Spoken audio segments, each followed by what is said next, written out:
up your voice. So I hope that's okay. So firstly, welcome everybody to the Council and Trade Union Joint on this, the 17th of October. We'll dispense with sort of the usuals and then get on to the main items. So apologies for absence. I think we've got Councillor Mahfouz is joining online. And I know that there are others online as well, which is, of course, they are very, very welcome. But I don't think we've had any apologies. Am I right? Can I suggest that when we get back? Yeah. Yeah, sorry, Chair. Can we suggest that we come back to the committee clerk with formal apologies and just dispense with this item here and now and move on, if that's okay? So urgent matters, don't think there are any declarations of interest.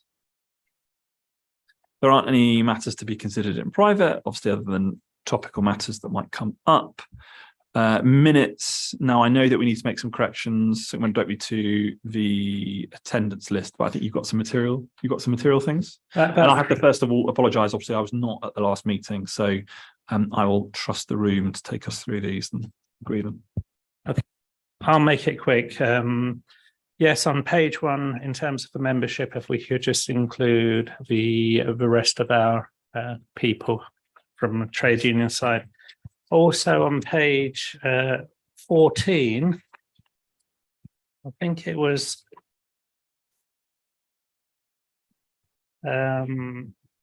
Policies and procedures. It's just the paragraph above update on refresh of policies and procedures.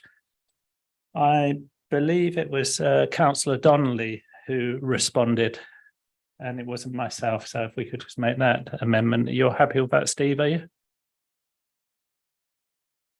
Steve. Oh, sorry. Sorry, I'm reading the relevant paragraph to check whether or not that's appropriate. Yeah, so just give me a second. Well, it says responded, so it sounds like it must have been me. Okay, good. And then on page 17,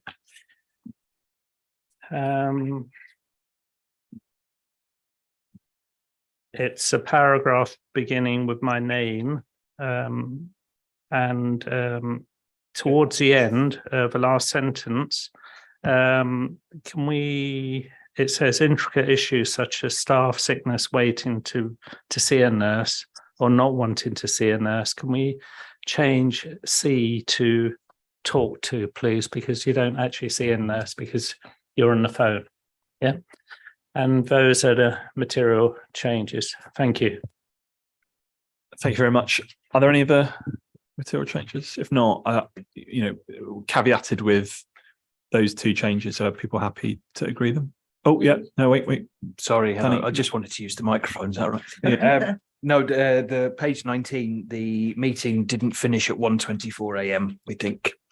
So I don't know when it did finish though. But And it probably wasn't at 1:24 p.m. either, because I think that would have been, unless we were on a plane and going through an international time zone, that wasn't possible. So we'll change that too. All right. So subject to all those changes, are people happy to agree the minutes? Great. Thank you very much. Employee side items. So who am I handing over to first? Sukhminder, are you taking this or? I can just introduce this because obviously this is a standing item that we have here in terms of council reorganisations, initiatives, etc., for us to get some understanding and a briefing of where we're at now, because obviously we're coming towards the end of the year. We're looking at how the council is endeavouring to set a balanced budget as well for the end of the financial year, because that's, lo and behold, it's going to be around the corner sooner than we want it to be, obviously. So it's really to find out where we're at. Are there any structural changes? Obviously, we've had the new strategic directors that are in place now, and that we have had minor changes within some of those areas thankfully there hasn't been whole scale reorganisations, and I think Councillor what Steve said last time, that the intention is not to have whole scale reorganisations and whatever, and it's about getting the structure right to deliver the services, efficient services, and I think that's helpful. For us, it's really, we're looking at seeking reassurance and in terms of job security for staff going forward, because obviously things are tough and tight for everyone. We're doing 2 or 3 people's jobs. The nature of things, the squeeze on public services, squeeze on our finances means that the demands of the work haven't gone away, but we're trying to do as much as we can with the time that we've got. It is very stressful. It's very difficult. It's very pressurized. And also on top of that, we've got the cost of living crisis, and, we're being pulled from all sides, and it's really, where are we, where we're going, and can we see a light at the end of the tunnel here as well? I mean, I'll invite Mary. Do you want to come in on this? Then I'll maybe invite Steve to respond. And I've got a few things. Sorry, it was a technical thing that we haven't got. We had matters arising from the minutes. That's something that's forgotten. So I don't know whether you want to go back. Now, we just had our pre-meeting and we did agree that we have matters arising. So let's park employee side items for just one moment. Then let's go back to the minutes for matters arising. Who's got Danny, or who? Wasn't me. Well, it can be. It was Go me. for it. Go for it. Thank you. Okay, so it was just in connection with page 14. Yeah. There you are. So Danny's been my able assistant. In connection with the policy review update and everything. So in there, it indicated that we'd agreed a way forward and was in discussion with our employer and in the HR department. But I think it's worthy to put on record that that's slightly different. It's slightly different from where we were, because at the time when we spoke, we were only talking about refreshes of policies and procedures. And now we've moved from refresh to rewrites. And it needs to be put on record that that's concerned us, that we've gone into rewrites, particularly of the grievance procedure and the disciplinary procedure. And it's been concerning for us that it's moving at a pace that we'd agreed for refresh. But it's no way that we can do the detailed consultation on rewrites of the 2 very, very significant policies and procedures that we have here under the same kind of pressure. It was a sort of a 2 or 3 week turnaround. And although we have been in discussion, it has been a bit difficult, and I think that it's reasonable that is put on record, and that the progress is going to be much slower than perhaps people anticipated and things. So we just wanted to make sure that that was recorded as part of the record. So thank you. I think so that, I mean, thank you. I think that's read into the record. I think on employee side items, you've got number 4. So I imagine you wanted to, is that different? But okay. Fine. So Kim, do you want to respond to that? So I've got it. Thank you, Chair. So in response to my union colleagues' feedback, there have been some refreshes of some guidance, etc. But there's been a change in relation to accessibility that as an organisation we need to comply with, but also the policies were really, really old, and there's some ways of fine-tuning things to make it easier for the employee, for managers and for TU colleagues. So I accept that we might not be able to move at the pace that we anticipated we'd be moving at, but I'd like to say that the meetings are productive. We're consulting and working closely together. So we want to make sure we've got a product that is user friendly and that serves the organisation going forward, because they are really, really old policies. So we're going to make sure that it's compliant with legislation, terminology is updated, etc., and that we've got templates and flowcharts, and that underpinning these policies, and it's quite important that we will ensure that managers have training and development to support them. So the application and implementation of the policies will be very, very helpful for the organisation going forward. Thank you. Sukhminder. Thanks, Peter. Yes, I think I'd like to put it on record, which is we have been promoting using the grievance policy and procedure to encompass the dignity at work, to bring it together, to make it a fruitful document. However, the bottom line is that we don't want a lot of stuff being taken out of the documents, and this is what's appearing to happen, because there's a lot of the proposal is to take a lot of the key guidance and information out of the proposed new document, and our proposal is to have one document which is a policy and procedure, so we don't have to look at different documents, so it flows.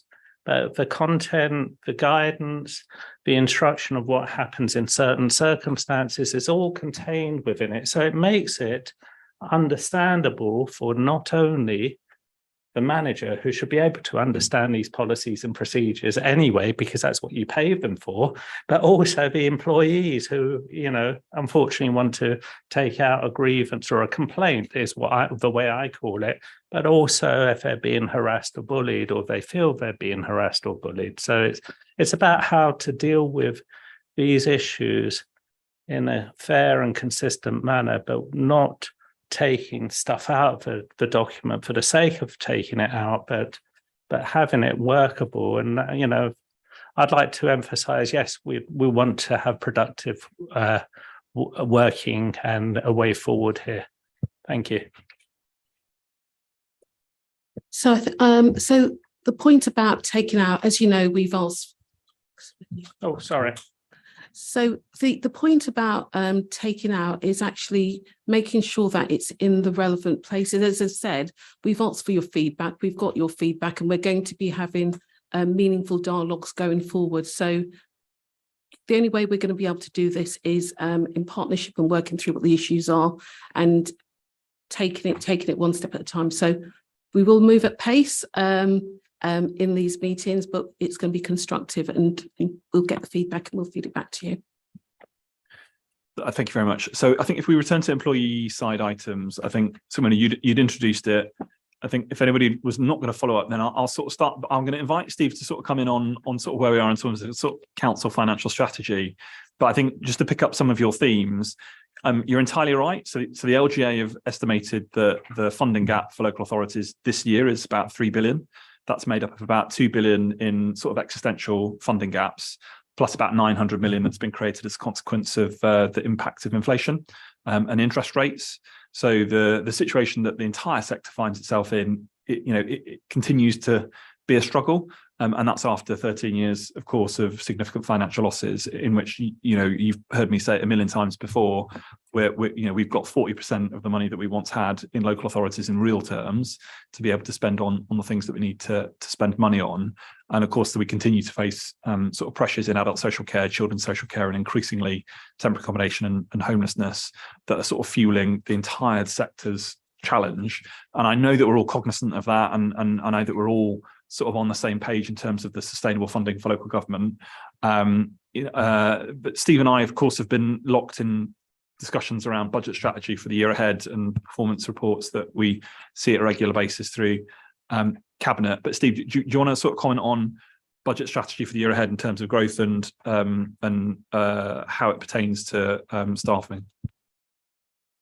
Yeah, happy to chair. So I know Unison nationally has taken an interest in these matters of budgets. I also know that it can be difficult to compare apples, pears, pomegranates in terms of where individual councils sit in terms of the differences between their shall we say their deficit positions in terms of income and expenditure vis-a-vis their debt positions in terms of borrowing and the impact of borrowing on them. And even some supposed expert analysts seem to confuse the two on a regular basis. In fact, the local Liberal Democrats frequently confuse the two. But just to say, you will recall that moving into the current financial year, we made substantial investment, growth investment for both children's and adult services, taking into account both the inflation that had run through to April of 2023 and the inflation that we anticipated running ahead between April 23 and April 24. So we made the best provision we felt we were in a position to do in terms of growth. But we also made clear to departments that, in a sense, this was it for the time being.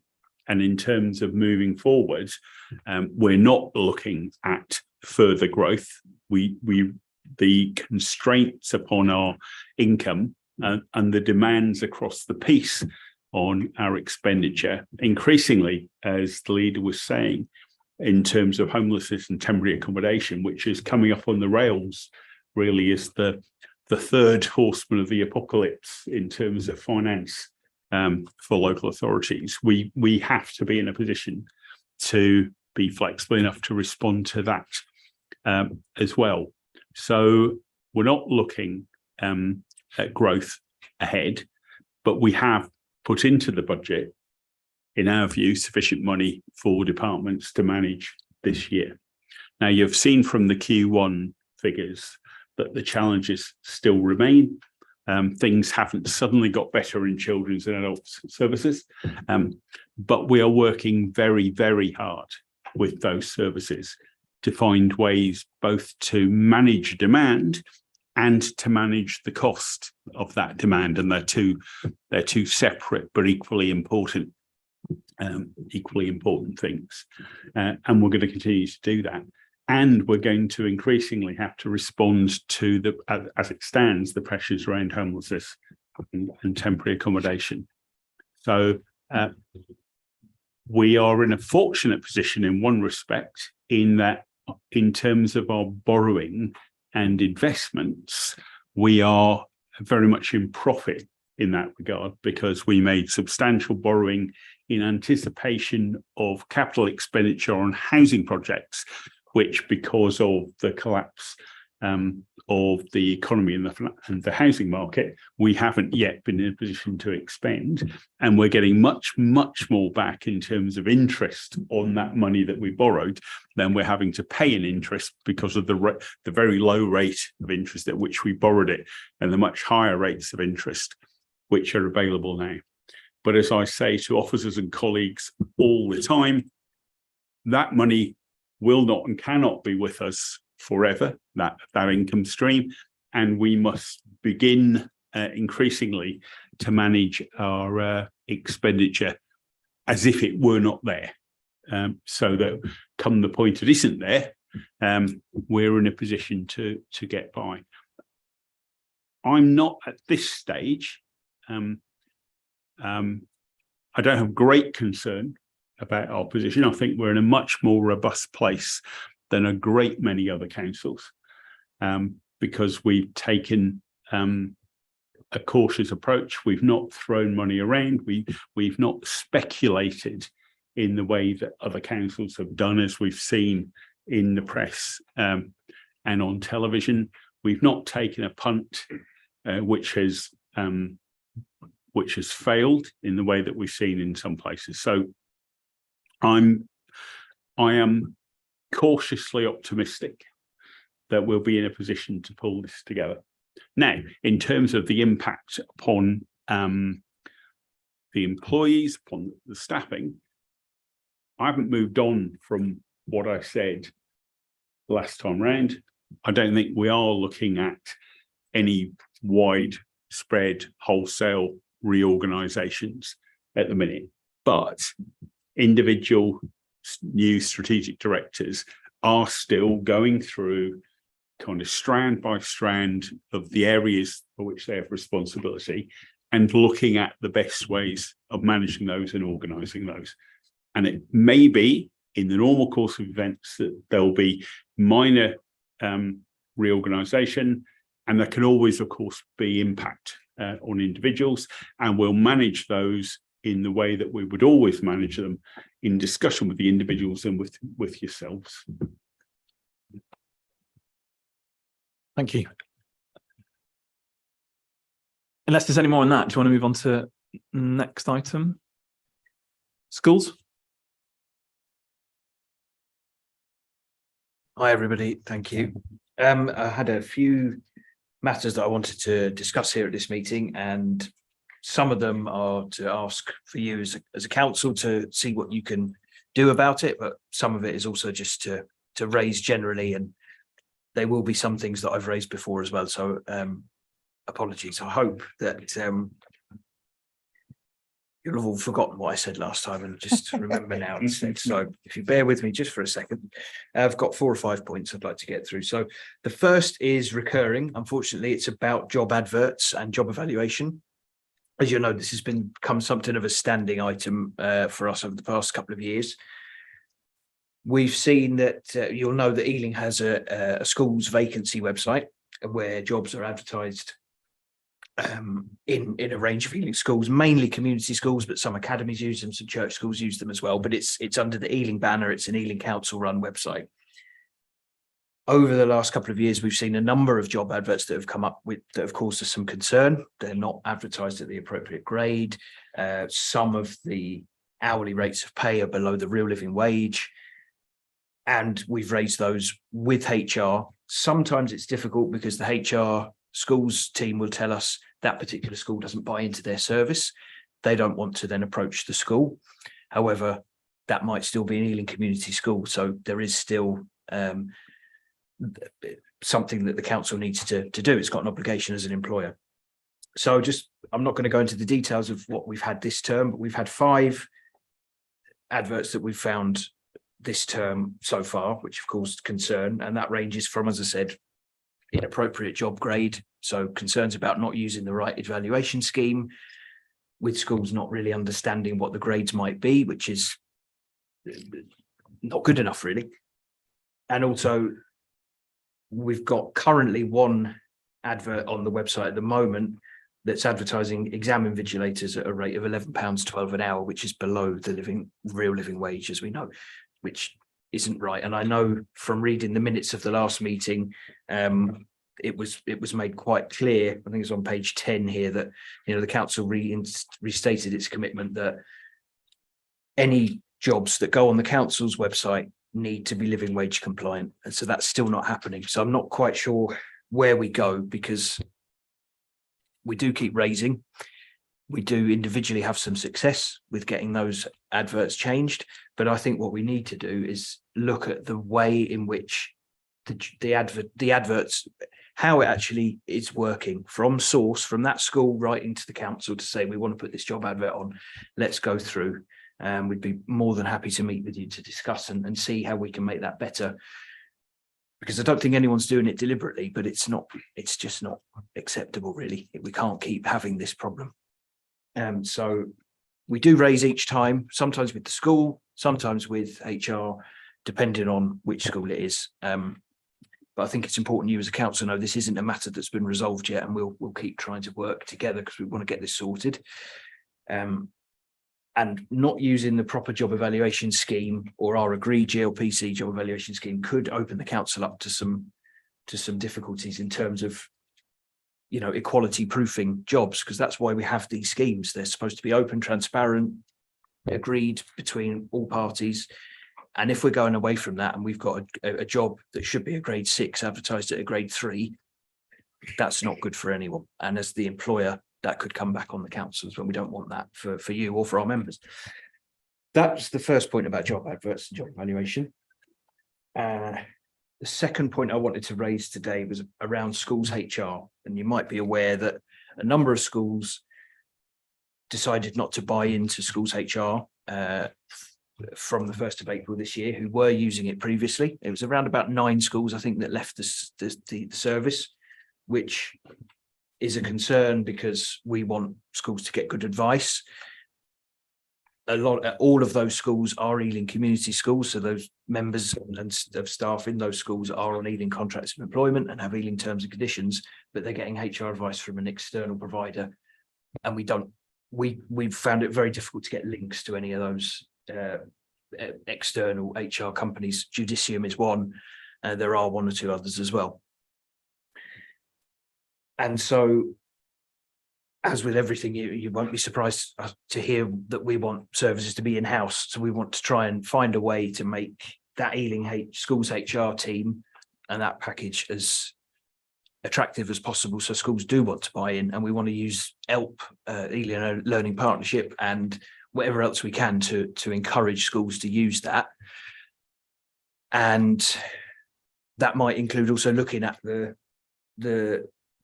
resourcing that team properly, because maybe there are issues that need that team can get help with to make that offer better, to make the service that they provide better as well. So we would like to try and look at that with you, because it won't be long until schools are looking at what they want to do for next year. It doesn't always help us to be able to best represent our members either if there are schools that don't use the HR team here in Ealing, because luckily we can speak to Ealing. We won't always agree with what our colleagues might say, but at least we can have a conversation and talk about things, whereas we can't do that with external providers as easily. A similar related matter was about Ealing Occupational Health. We know a lot of schools decided not to renew their association with Ealing Occupational Health, and we know there've been a lot of challenges there.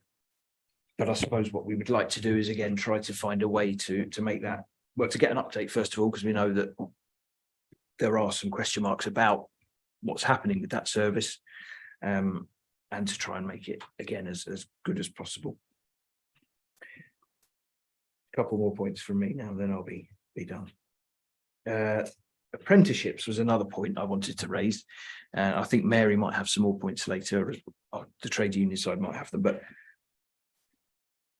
I understand that there might be a sort of drive to have more apprentices in schools. So Ealing using its apprenticeship levy to try and encourage schools to take up apprentices, which in theory is not something we would oppose, but we do have some concerns because we don't want it to become job substitution. We don't want it to become almost using members of staff at very low rates of pay. So the rate of pay for an apprentice at the moment who's 16 to 18 is £5.28 an hour. We don't want to see that happening here in Ealing. We want to see the real living wage being applied to all types of employee, from apprentices to full-time employees as well. So we're really asking for a bit of an update as to whether there is anything you can tell us about whether there is a particular drive to create more apprenticeships for schools. How is that going to work? How are we going to try and make sure that people are getting paid for the job that they're doing, and that it's a well-managed process, really. In terms of the policies and procedures that we're currently consulting on with Ealing Schools HR, just for your information, really, it's currently the school's medical capability procedure, which we have been sent for comments, and we'll be talking to the school's HR after half term, and also the managing unsatisfactory performance for support staff as well. And they were the points that I had to raise around schools, really. So if there's anything that you can tell, and Mary might have something now to add as well. So Mary? Yeah, just really quickly, I'm in connection with that discussion with schools HR on some updates of policies. What we hope is not going to become a sticking point. We're trying to agree a set of words and terminology for how NEU is consulted on the basis that based on the TUC agreement, says that do not have collective bargaining for support staff. And we don't want to fall out with NEU, but we're going to be really clear about holding quite a line here at the moment. So just to be aware that currently Danny and I are in discussions with schools HR about how we do that. And obviously we'll involve our GMB colleagues as well, but it's about protecting what we've got. So you just need to be aware that there may be a falling out over it, but we hope that we won't. Yeah, thanks. Just to echo what Mary's saying, it's about the non-recognised unions being informed, not negotiating on the changes or being consulted on them. And sorry, Danny, I need just picking up on one of the issues, which is occupational health, which is Mary and myself have had initial meetings with Kim and Andrew, and those meetings are ongoing. And I think it's better that we give you a briefing outside of this meeting. Yeah, if that's okay. Thank you. Okay, so I'm going to have a go at a couple of these, and I'll sort of invite people in. So in terms of number one on both the jobs in terms of grading and pay, I mean, you know, it is a recurring theme. I acknowledge that, and I think every time that you bring it, we rightly and correctly put on record that, you know, it is the policy of the council now that we don't advertise jobs that are not at the London living wage. That's not just a matter of principle, but it's also the declared sort of the stated aims in the context of the real living wage accreditation and our sort of ambition to be a real living wage place. That means we've got to use all of the vehicles that are available to us to hold the line. Thank you for making it clear that, you know, you are right. I don't think this is deliberate. I think things are slipping through the net, and you're right. We've got to go sort of backwards to try and find out why things are slipping through the net. And I think if we can, we'll probably do a short sprint on that to sort of understand why. So, you know, you have that commitment and you have that commitment again.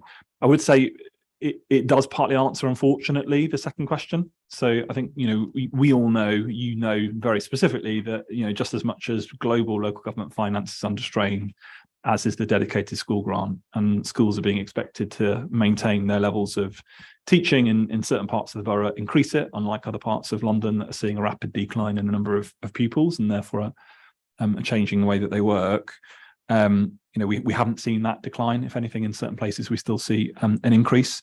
So, you know, schools continue to remain under pressure. The challenge that the council's got in this context, of course, is that it's now a completely fragmented market. And any school, if it doesn't feel that it's getting either value for money or collaborative working from the council, can quite easily decide to academise and go their own way.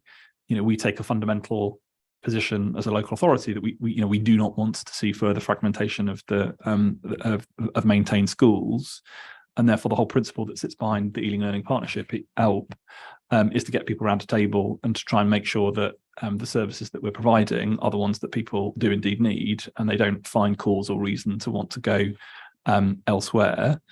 Now, the decisions that we take as a local authority and the decisions that ELP takes collectively on things like HR advice and all of the additional services that we're able to offer, you know, are provided financially within the DSG with a bit of top up from our general fund, as has historically been the case. But of course, if we spend more money on ELP, we have to spend less money on other things, and that has to be taken in the round. So I fear that whilst we still remain in the space of schools being allowed to fragment in the way that they are, getting the right quantum of services at the right cost is always going to put pressure on schools, just as it did when we had just as it did when we made it very clear about what our expectations were on the school meal contract. Those pressures are continuing to be borne. And if a school thinks that it can get it for cheaper, even if it's at a lower quality, then there is every risk that they will do that. And we've got to maintain as much as we possibly can do, whilst keeping everything else in the round. And I know that's not easy, but I think it's fair to say it's not something that's happening and that we're not aware of or not intimately involved in trying to sort of maintain a line on. But I think we certainly know that. Take your point on occupational health. I think, Sukhminder, I think we're gonna take that outside of the room. On the apprenticeship levy, I mean, again, that is probably I think it's twofold. Probably one, it's definitely a conversation with the Ealing Learning Partnership. You know, we know that right across the board, everybody's handing money back to the government in unspent apprenticeship levy. And it's a really ridiculous situation insofar as it's supposed to be there to actually help continue professional development and alternative ways into professional careers for people who don't necessarily need to take or wants to take a first degree and take on student debt. We've been really clear in the administration that what we don't want to see as part of that is a proliferation of some types of apprenticeships that are just used by employers to circumnavigate minimum wage legislation. And I think that's really key. I think, Kim, probably you might want to talk about workforce strategy in the round. In fact, and I will do that. I'll invite you to do that now, but then also perhaps if you want to pick up number 5 around the policies and procedures in schools. Yeah. Say really quickly. Yeah. In real living wage, we're going to raise lots of things around apprenticeships. I didn't know whether Kim wanted to wait and then do it all at that time, because I'm going to raise loads of more and then there'll be loads more questions. Yeah, we can hold that over if you want into the next one. Do you want to talk about the elements of HR policy in schools then? Danny's 5th point.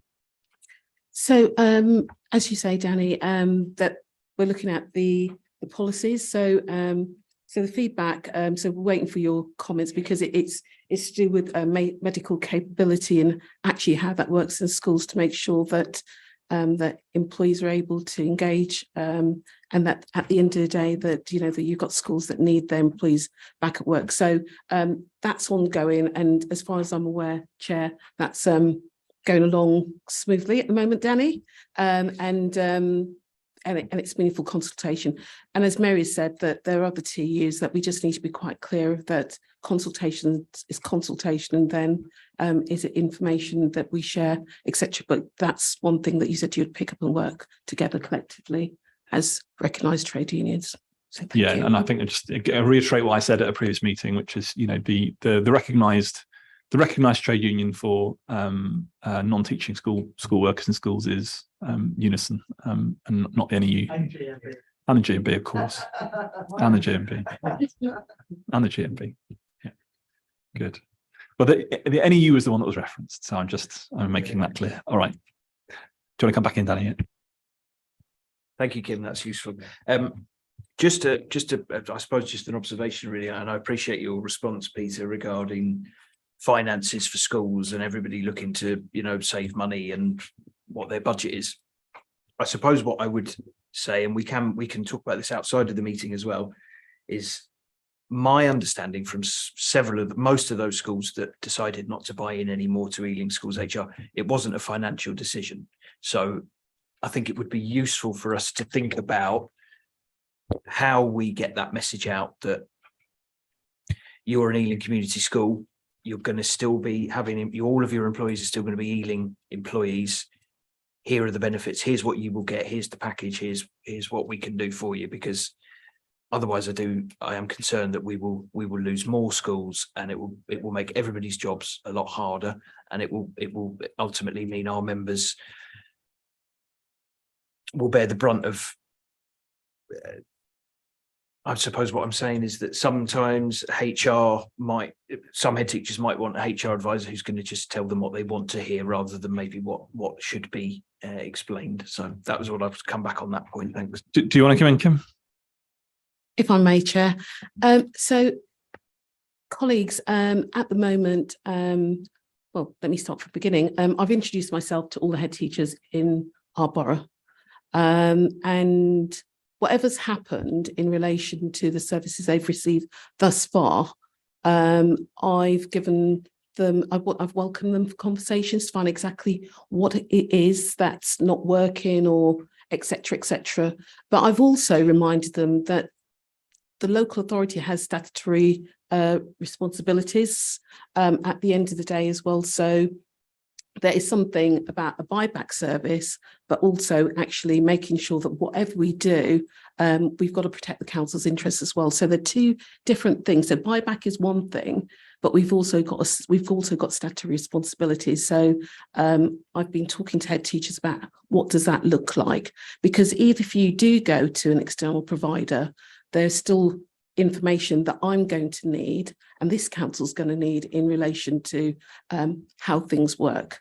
So what I'm doing is, as I said, we're going to prepare SLAs, we're going to listen, and we're going to respond appropriately to the services that we're able to provide and actively encourage, it is a good service, and where there's reinforcement that needs a different delivery model, we're going to ensure that we're able to give them something that's more flexible. So watch your space. Thank you for that. Certainly welcome working with you on that, and good to hear that you've been able to speak with head teachers. And as I think that the service is generally a very good service, I don't want it to appear that I'm sitting here saying schools HR is terrible and nobody should use it. It's totally the opposite. We want school people to use that service. Councillor Mahfouz, I know you've got your hand up on, and I believe that you wanted to come in on apprenticeships in schools. I mean, I think we're going to take the sort of the real living wage element now, but was it in relation to pay, or was it in relation to, or do you want to hold over and let Mary come in first? I mean, what do you want to do? He's on mute. It was in relation to the real living wage, so I'm happy to hold it until after Mary and Danny have made their next comments and come in after that. So. Yeah, let's do that. So let's move it then to the real living wage. Mary, you introducing this one? Yes, thank you. Well, obviously we would still like regular updates on how you're delivering real living wage, schools, and I'll come back to schools, but also we're in our third party sector, whatever we're calling all of our outsourced groups and things like that, which we've asked for you previously to have you checked every contract of employment? Is every contract now ensured that they are on real living wage as the bare minimum and things like that, and that all of those contractors are doing everything they can to raise that above real living wage? Because, let's be honest, real living wage of £11.95, which is due to go up this year again, how do we monitor that, and how do we make sure, and things like that? And we have asked you questions before, and I think that it is, as you're in particularly in social care, you've put in a lot of money into that and everything. And how do you know that it is actually being paid and that the carers are receiving that money? Because we also know that a lot of these private sector companies are also if they can wiggle, they can wiggle, and they will. And it's about how do we continue to move those forward. One of the things that we're going to do, Danny most likely come in on again on this, but in connection with real living wage, there is due for its annual increase. Now, when you set the new increase, you get 6 months to have delivered on that. And we wanted to know what Eileen's commitment was to get that through quicker than 6 months and to ensure that it is delivered. Because again, it's around cost of living, massively, isn't it? We know already that if you're living on £11.95 an hour, 5 pence an hour, you're not living on very much and things like that. So any increase, and it's all part of your driving force. So it'd be just to really to get a bit of an where you are with that. And then I wanted to come on to apprenticeships and things like that. So it's kind of been brought to my attention by lots of different sources and things like that. But over the last sort of year or something, it's just been keeps sparking in my head and everything. And then more recently, I've seen several apprenticeships being advertised. And one of them, which really kind of shocked me and took me quite back. So it's a job that is to be part of the adult social care complaints team, an apprenticeship at and you have to be 21 years old plus to apply for it. But for the first 6 months, you're going to be paid £6.45 an hour.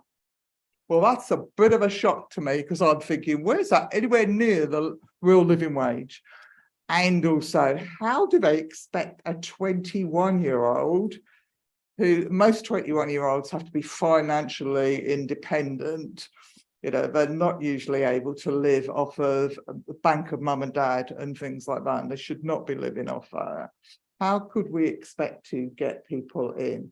And even then, when I look into a bit more detail, even when you rise past the 6 months, you only go up to £10.45 an hour. You do not hit the real living wage. And so I've been asking lots of questions. So I have been writing to, and I have been including Andrew Scully in it, because I know that going back in history, he was the HR person who was giving the apprenticeship organisation people within the council here. So I was thinking, well, I'll ask, it's HRE kind of questions, and I'm also asking from the apprenticeship team. So I've been asking lots of questions, and I don't think I've really got the answers and things like that, because I've said, why are we doing this? Because that doesn't seem right. Because I also know that I found adverts in other London boroughs where they say apprenticeships, starting salary, real living wage. So I know that other local authorities are doing it. They're not indicating that it's level 2, level 3, all these different things. They're just saying it's real living wage.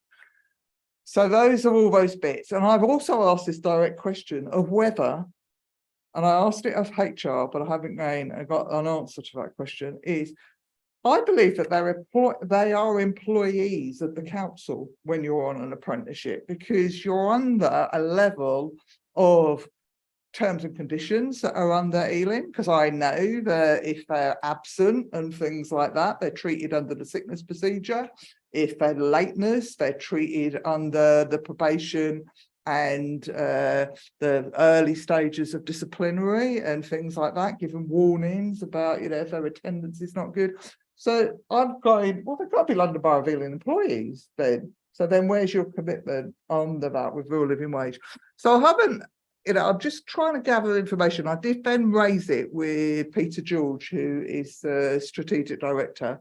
And I mentioned it in a meeting we're at. And I said to him, what did he know about real living wage and apprenticeships within Ealing? And when I told him about how much jobs were being advertised, he said, no, Mary, you're not serious. Jobs are not being advertised at £6.45 an hour. And I said, they are. That's what they're advertised at. And it doesn't make sense to me. So that's my kind of questions. Obviously, it's linked with how Danny has raised it, because we presume you have a TA apprenticeship in a school working alongside another TA, and the apprenticeship TA will be earning below real living wage, and a TA who is not on the apprenticeship is going to be earning, you know, I don't know, £10,000 a year more, whatever. I don't know what the rates of pay are, but it's going to be considerably more. And I don't believe that when you look at the tasks that they do, they are so different that you had somebody challenge on an equal pay claim. I can't understand how I wouldn't be in a position of like for like work. What do I do that is so different from the person over there who is graded and paid appropriately? So it's all of these things that I'm raising, because I'm raising them in lots of different ways, thinking it just doesn't feel right. It doesn't sit right. It doesn't feel appropriate. And I know that you can use the apprenticeship levy in a different way. I'll leave it on this one, because I know that in social care, we're using it in a completely different way. And we have apprentice social workers, because we're using the money to get people trained to the level that we need them to do.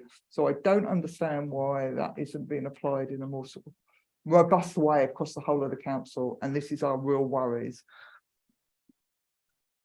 Thank you. Yeah, so I think just to go through a few of those, and Steve certainly come in. I mean, you know, firstly on real living wage. So I think we of course have sort of discussed this in the past in terms of some of the contracts that are a bit more tricky. there was a huge piece of work that happened when we first sort of formed the new administration about understanding where real living wage was in the context of our contracts. And Stephen might bring you in on some of that in terms of sort of walking us through. And perhaps we also, you know, we might want to think in the future about bringing that work that was done at the time here so that you can see it. But sort of fundamentally what we said at the beginning of this administration was that the real living wage was incredibly important. It's why we made the huge commitment to pay domiciliary care workers the real living wage. We brought that forward and made that sort of £2 million plus investment to make that happen straight away. We've regularised the leisure contract. So anybody working in our leisure centres now should all be on the real living wage. In fact, you know, we did that at a point in which that contract is a three-way contract between us, Brent and Harrow. Unfortunately, Harrow didn't decide to join us in that. Brent did. And that was a great example of where the principle was put in front of the contract and actually people followed where we led. The challenge continues to remain in nursing and care homes, where the nature of the business is such that because we are if you like, a borough that has a disproportionately high number of people who are placed inside the borough boundaries, you have circumstances in which lots of local authorities are making sort of placements within the dynamic purchasing system, spot placements from other local authorities that don't have a commitment to the real living wage. And everybody within the adult social care market has to move together, because ultimately if we pay rates at the London living wage to a care provider who's a for-profit provider that isn't paying their staff the real living wage, effectively we're paying a higher rate of pay for them not to passport that on to their staff. And we actually need all local authorities to move together in order to actually enforce that with people on contracts. Unfortunately, we're not in that place as much as I would like to be. And we've had those conversations with you before, and I know that we're having it with organisations that are agitating, like, for example, West London Citizens and some of the campaigners around London living wage, and we need more of that to happen, so that we're not sort of consistently in that position. And of course, what we've tried to do is also to write this all into our social value policy. So it should not be the case that we are doing any contracts now, you know, within the family of Ealing contracting and our procurement that pays less than the real living wage. Steve, do you want to add anything to that, and maybe also on, and I'll bring in Kim as well, on the real living wage uplifts and the implementation dates? Well, I mean, really only to reinforce what you said in terms of the background. We sort of rolled back, conducted a full audit of our contracts back in 2021 to satisfy ourselves, partly because of what happened with the catering contract, where it was that sense that, you know, you don't know what you don't know. So we tried to establish as much as possible, and we were, you know, there were virtually no contracts at that point which were London based in terms of where the people worked, which weren't paying the then London living wage, now real living wage brackets, London close brackets, and we uplifted the ones that were below, and it's now a core part, an emphasised core part of a contract manager's role, to ensure as we go through that, you know, through the day-to-day changes that happen in contract relationships, that part of it remains fixed. So I can, I think, give you that the assurance that this is now embedded in what's expected of contract managers and their relationships. Do you want to bring in a few people in terms of just respond to each of those points, or do you want to? Can I just, in connection with that? Yeah. All right, sorry, because something I discovered, and I meant to come and tell you about it actually, Steve, was that so in schools they've got this memorandum really agreement about supply staff and everything. And so it's about, and it's written into that agreement, but real living wage and everything. But what our lovely schools do is only 35 schools have signed on to that memorandum. So the other schools basically are avoiding having to commit to ensure that the agency staff that they use, and obviously it's supply staff, it's going to be support staff, because teaching staff aren't going to be being paid that anyway. So it's another way, and we are aware that there's schools and community schools that are saying, well, okay, I won't go under the memorandum of the agency, I'll go and get my supply staff somewhere else, and then we haven't got any idea what they're being paid. So that's my worry, is about your contract management arrangement, is that if you have an arrangement, how do you know that everybody is buying into it and not avoiding it and things like that? I mean, I certainly take the point. I just return us to the theme of the previous discussion in schools, in the context of schools fragmentation and the sort of the wider challenges that we have. But it is an important point about how we do that. Kim, do you want to talk about sort of like the logistics of the real living wage uplift and implementation dates from sort of the point at which in the year that it's declared? So the increase happens in November, and one of the things is that and Mary, I'm looking at you as I say this, that most of our grades are above, higher than the real living wage, and so there's normally not a high impact. However, in the event that we had grades that were lower than the real living wage, that we as an organisation are committed to that, and that's what we say in the pay statements, that difference is made up. So there should not be an adverse impact to our employees. But I'm just taking on board what you said about apprentices, etc. So I just need to caveat that. And probably at this point, I should say I do declare an interest as a member of, or as a former member, now substitute of the NJC for local government services, that, of course, quite rightly, the interrelationship between the real living wage rates and, of course, the negotiations that happen as part of the annual pay claim are pertinent to that outcome. And therefore, I think probably it's also about implementation dates, given the rates actually, the real living wage is directly impacted onto the national joint, and then the national joint has the impact on our implementation of the scales locally. But I take that point. Do we want to, so let's do apprenticeships. Joe, do you want to come back on that?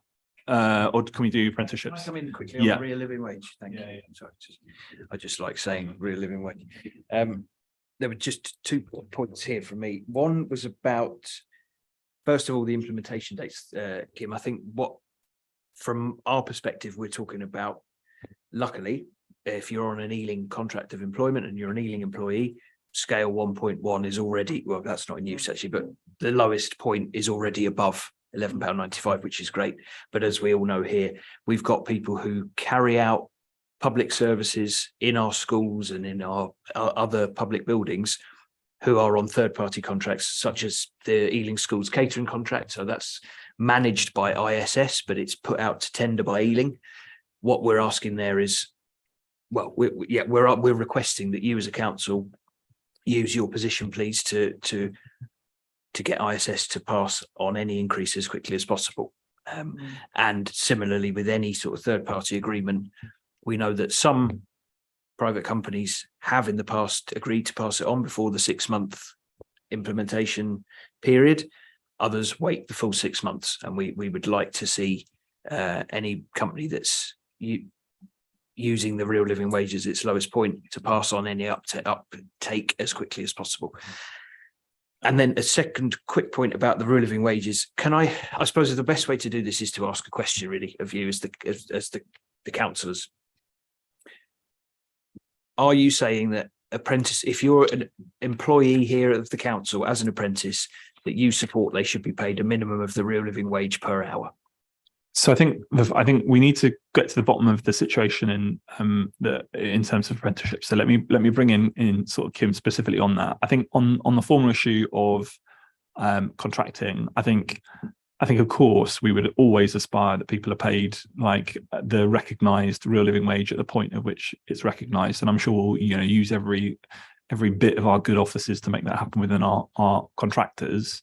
I suspect this is the case with real living wage national legislation, is that if there is a grace period, it will be it is within legislation that an employer has the scope of the backstop of the implementation date. And so we can encourage them to do so, and we can certainly think of ways that can be embedded into procurement and contracting. The hard, I suspect we would find it very difficult to police, particularly on some of our large contracts, if it's substantial sums of money, if we were to insist in the context of legislation. But I mean, I think we support the principle that it should be getting as quickly to workers as is absolutely possible. Kim, do you want to come in on sort of apprenticeships? And I think it's probably also pertinent to think about workforce strategy, training development, CPD as well in this context. Okay, Chair, so if I could start, and I'll bring Andrew in for some of the finer details in relation to some historical matters. But in relation to apprenticeship, as you said, Mary, that the levy is used for the development of apprentices, and as part of our strategy in the workforce is actually about upskilling the workforce, CPD, etc., etc.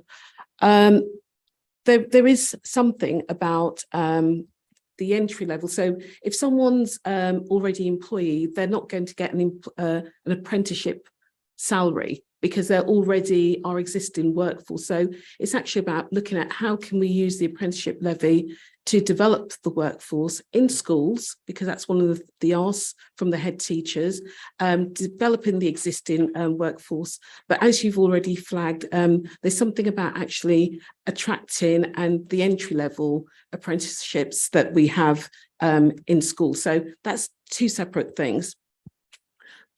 We are going to be working with yourselves and the organisation in relation to workforce strategy, because as an organisation such as ours, a workforce strategy is about actually what are the skills, talents, development that we need to do to make sure that our borough is sustainable and that we're able to deliver for our community.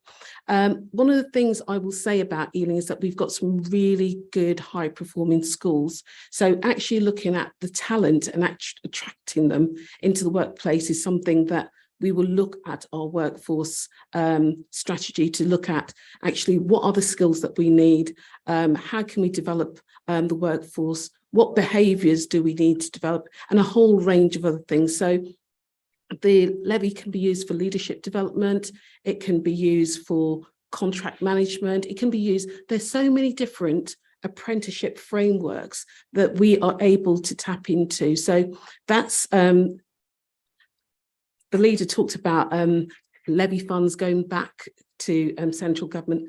That is not what we want to happen. We want to make sure that we're able to maximise the use of the apprenticeship levy and make sure that it's meaningful and supports our organisation and our community. So I'm just going to hand over to Andrew to talk a bit about the apprenticeship service and some of the work in relation to apprenticeships, if I may. Yeah, thank you. So just a bit of historical context. So corporate board in circa 2016 agreed the pay and the structure for the apprentices scheme then. There is currently work going on now about the apprentice structure, the payment arrangements, with a view to go into a paper to SLT. I don't know the exact date, but a paper is being worked up reviewing apprentices and reviewing the apprentices' pay arrangements.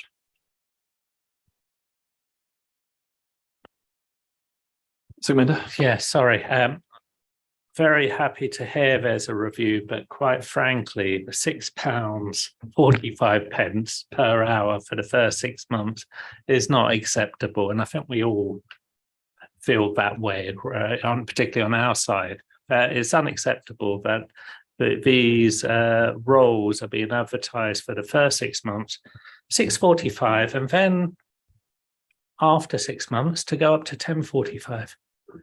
It's not what we're about. It's about, it's like job substitution and people not being valued, and we want apprentices to be valued, to be treated equally like staff, and to be paid accordingly, because we are upskilling as part of the scheme, upskilling them, and hopefully there will be potential opportunities for them to be part of the organisations if there are posts available. So it's really, come on, we need to be into growing our own, but treating them well and treating them with respect and not paying them pennies and peanuts.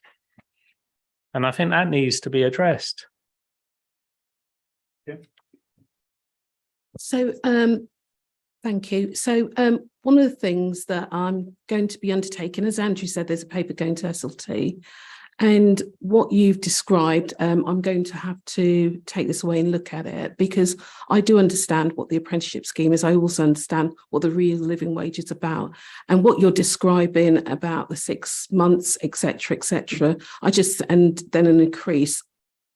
I cannot comment on it because I need to go and have a look at it, because that is not how we should be applying an apprenticeship. So I can only apologise in this instance and go away and look at it and report and amend accordingly. Thank you. Yeah, so I'll say it. I'm frustrated that that's the answer, Andrew and Kim, because I've been asking these questions now for several months. Why didn't somebody just tell me? Why didn't somebody say to me, there is a review, there is going to be a document, we're aware of this, and we're looking at that. So I'm quite frustrated with that. But actually, I was actually sent a document, which is, I think, the Ealing Apprenticeship Programme for 2023, and asked whether I would like to agree it. And I did go back and straight away said, no, I can't agree that, because you're still advertising £6 an hour for a start rate and increasing up to, after your probation period, £10.42. So I said, don't even ask me to look at the rest of the document, because I've just looked at the rates of pay and everything. So I did say that to the officer who was in charge of it, but I've never had any more further feedback, because I still want to understand this bit about, are they an employee of the council, which I've asked a quite direct question, and I've never got an answer from that, because if they're an employee of the council, the base minimum has to be your commitment to that we have £11.95 as the bare minimum as any employee of the council. So if that's not written into that new document, I'd like to know. But I would really appreciate if we be consulted on that document, even if it is at SLT. I understand about that, but wouldn't you be involving us and asking us our views, and so we express them now until afterwards? Because if you're going to then come back to us and say, oh, we've agreed this, where does that leave us? Because we're then commenting on a done deal. I'm just really frustrated about that. I'm sorry. Sorry, Mary, that you're frustrated. It's not as it's coming from the apprenticeship service. That's what I've undertaken, that I will go back, as a director for workforce and organisational development, and have a look at what's contained, and I will I want to see what that contains, and I need to look into the case that you've raised here as well. So if you could give me that time to do that, and I will come back to you as soon as possible. Thank you. Just one point for me on that to hopefully finalise things is, I suppose it's really to reiterate the question. I know you might not want to answer it today, but does the council support that apprentice employees on London Borough of Ealing contracts should receive the real living wage? And our view of that, and the GMB's view of that. The answer has to be yes, really. So I'm going to ask the question after. I'm also going to answer it for you, because otherwise, your commitment, your social value, the policies that you've really tried to put front and centre as part of your leadership of this council, has been about decent pay for people. And just because you're 16 and leaving school, or even, as we know, some apprentices will be, adults will be, 30s, 40s, however old, you should still, if you work for Ealing as an employee of this council, receive a minimum of the real living wage. And I hope I really want to keep that central to everybody's mind here today as we go away from here. Because if that paper going to SLT doesn't say that, then we are going to be in a position where we're going to have to talk to you about that, because we won't be pleased. Yeah, look, so what am I going to say? So the stated ambition of the administration is the stated ambition of the administration in the context of real living wage, and it's sort of front and centre of the administration's view. I'm not going to comment here on a decision taken by a corporate board in 2016 under a previous administration. I think what you have heard from the team is that entire scheme is currently under review and pending a series of decisions through the appropriate channels. I'm equally, I can't make policy decisions on the spot in the context of in organisational pay, and I'm certainly not going to do it. This being the first time I am hearing about rates of pay for apprenticeships. I think what I would say is, we are all familiar with the provenance of apprenticeship legislation in the context of alternative routes for training and development. We know when they came in, we all had our criticisms of them at the time in the context of them being used as an alternative to or undercutting real living wage, or as it was then, London Living Wage, the living wage. And I think we've seen the real living wage legislation supersede the point of which the previous government introduced apprenticeships and the system of the apprenticeships that they are. I understand how in organisations, us included, apprenticeships have been viewed through the lens of them being an alternative route into training and development that young people otherwise wouldn't have had. And the other thing to say here is that the market for pay right now is very different to where the market for pay was when the apprenticeship scheme was introduced. So we all have experience because of inflation, and the rate of the real living wage catching up with rates of pay in public service at a rate that we've not seen before. Hence our previous discussion in respect of the NJC pay scales and the catch up that's forced employers into that position. So, we know where this has come from in the context of policy and how that's been therefore used as apprenticeships have grown in scale and shape. But I think what you've got a commitment to is a conversation about how that's being applied locally and a pending SLT sort of decision. So, that's a proper commitment. The door is open. Those conversations will be had. Can I ask a question? Go for it. So across London, how do they use the apprentice levy? Locally?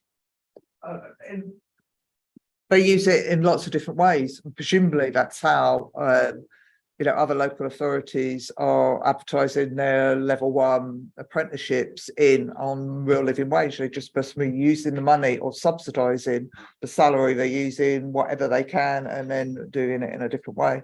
So there is a lot of freedom and a lot of scope for how you use it. And like I say, I know that we've used it with the social workers. We have trained a lot of social workers internally by using the levy in a different way.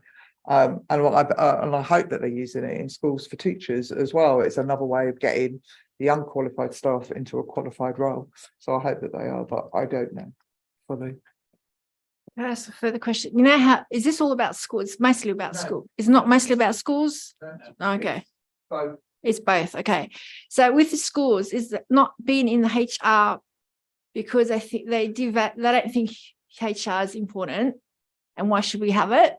Or you're saying it's not because they're trying to save money, not because they're trying to save money.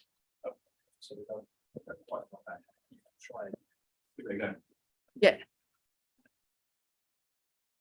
Yeah, I think the point I was making about HR is that it used to have a lot more schools that would buy into that service. If you're a manager here at Ealing Council, you don't get to choose whether you buy into the HR service. If you're a school, even if you're a local authority community school, which is with an Ealing contract of employment, you can choose whether you buy into that service or not. I responded specifically to a point that Councillor Mason had made about the fact that schools had funding pressures. And I was just saying that from my experience and speaking to those schools that have opted out, most of them, not all of them, they said it wasn't because the service was cheaper. It was because I think there's a myriad of reasons. I think some of it was they got advice that they didn't want to hear. Sometimes maybe they didn't get the advice as quickly as they might have liked. Lots of different reasons, but that was it really. So. And without necessarily wishing to go back over old ground, I think the point that I was making is that in the current fragmented school system, a school that doesn't like the advice that they're hearing, that's as much of a pertinent reason for a head teacher deciding that they wanted to go off contract. And if we don't let them go off contract, then there's a very strong likelihood that if all of those constituent parts of their frustration with being a state maintained community school, they invariably have the decision to sort of go away and become an academy. And actually that's something that we don't want to see happen further in terms of the fragmentation. I think the point being in as part of this discussion is what we're effectively talking about is the council's internal apprenticeship programme, which seeks to provide opportunities usually for in terms of the point of entry into a career.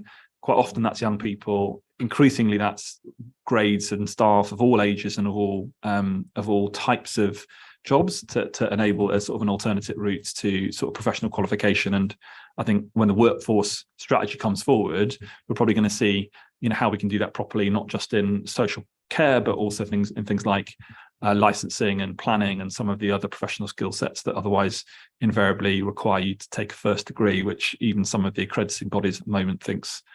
Well, no, we should qualify that. Some of the professional bodies wants to maintain that position because I think that maintains their dominance of certain professions, but there are ways of doing it a bit better way. But I think what we're discussing is, I think perhaps we've discovered some examples of perhaps where that apprenticeship system isn't working in the way that we would aspire for it to work. And I think what we're saying is that issue has been identified. It is being worked on. What the scheme as it stood in 2016 is very unlikely to be the scheme as it stands going forward. And that is a decision that is subject to a future SLT discussion. Yeah, isn't, sort of paying the living wage, one of the things you've put forward is, is creating good jobs. Isn't having a living wage part of that? Completely. And I, I'm in the invidious situation of, we have a stated aim as an administration, which is to pay the London living wage. I think we're in a situation where you've got the commitment that the policy is being reviewed in terms of how it's implemented. Like we could not be clearer about what our goal and our aspiration is for every worker in the borough, right? And that's not just the ones who are directly employed. It's for everybody that they need to be paid living wage, and that is the central goal and the aspiration. What I don't want to do is sit in this meeting and effectively announce things that are yet matters decided. That's just not that's not how unfortunately this organisation works. Just really quickly, I think what we're wanting from this meeting, though, is the commitment that this is going to be looked at and that we will have that open, transparent conversation so that if there are apprentices that are being employed at a rate that we think, gosh, that seems a bit odd, there's an explanation behind it and that somebody's owning that and that it's shared. Because, rightly so, they're the local government staff of the future and they want to know if they're being treated appropriately and things like that. They're also trade union members of the future and things like that. And they want to know the value. And particularly, it's very hard to encourage young people into trade unions and things like that because, and people don't see that and in the way that when, I'm sorry, everybody's going to say I'm not as old as you, Mary, but anyway, for many of us, we come from a different background and saw a different value, and we need to encourage those things. So I think it is really important that they understand that on the whole, this is us ensuring that employment rights for young people is respected in exactly the same way as it's respected for those of us that are older as well. So it's really important. Yeah, and I think hopefully what you've heard is that there is a commitment to do precisely that. We will have that conversation with you. It is a policy that's under review. It's subject to an SLT decision that's going to happen in the not too distant future. If you don't feel that you're getting as much input at this stage that you want, I'm sure we can take that outside of the room and make sure that we facilitate those conversations.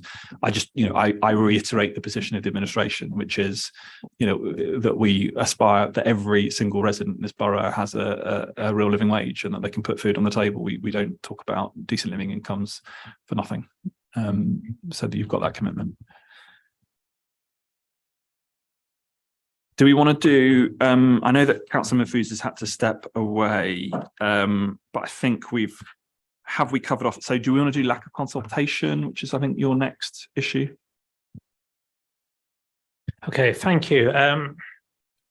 We've raised this, and obviously we have raised it with Kim as well. And it's to bring to your attention that there seems to be something happening within this organisation where we seem to be bypassed in terms of being consulted on various important things that are happening and going out. And I'll give you an example, which is that there's 2 compliance documents which have all of a sudden sprung up on the email system. And some of them are very important issues. And one of them is a health and safety policy, a new revised health and safety policy. And we've had this discussion with Kim, and also with Samaya more recently, which is, we are required to be consulted under health and safety legislation on any documentation, particularly if it's an overarching health and safety document. Hadn't seen it at all. And I know that's not what Kim wants, and I know that's not what Samaya wants. And, all credit, Samaya apologized to me. But as an organization, we need to get it right. We need to get the consultation right. And this is probably before Kim actually arrived in this organization. So I'm not pointing the finger of blame over there, but organizationally, I know we've had a little bit of a vacuum and a bit of a void because we've had new strategic directors come in. There's been a void. Let's just put a void. That's a nice way of saying it. And some directors may have been left to their own devices to do whatever, just to fill the gaps, rightly or wrongly, have done something, but they have not adhered to what we have here in this organization, which is proper discussion and consultation. Yeah, we're recognized.